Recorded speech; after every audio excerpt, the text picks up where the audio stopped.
being invited to create a work for a gala which was in commemoration of the death of John Cranko, I chose the fourth movement of the Third Symphony, and with at that moment, without the intention or idea of choreographing the whole work.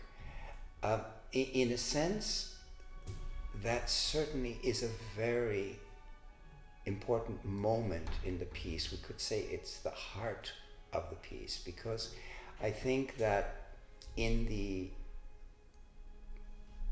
human evolution, which we could say happens during the first three movements of the piece, we come to the confrontation with death, which happens in the fourth movement.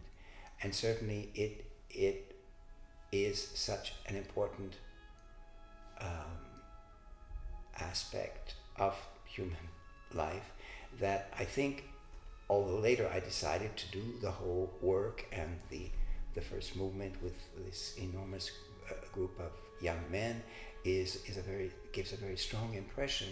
The simplicity and the intimacy of the fourth movement, Pas de Toi, still is perhaps the heart of the work.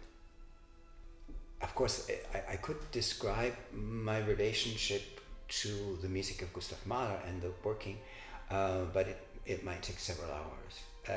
If I had to define it very quickly, I would say that for me as a choreographer, there is a parallel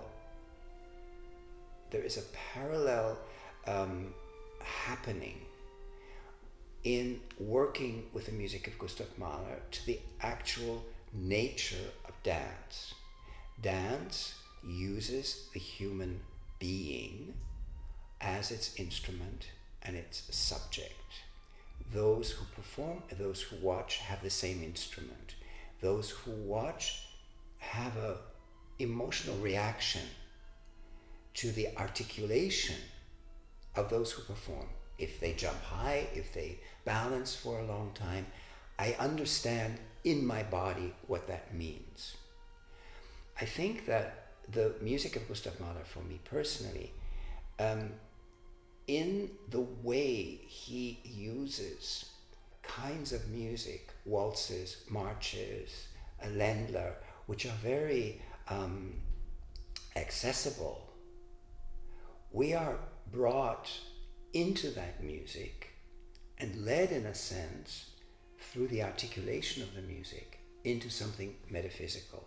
And so I think there is a parallel between the way dance in its proper nature works and the way, for me, Mahler's music inspires me to find these secret dramas within his work. Of course, my secret dramas are subjective. It is the way I hear this music and what Mahler tells me.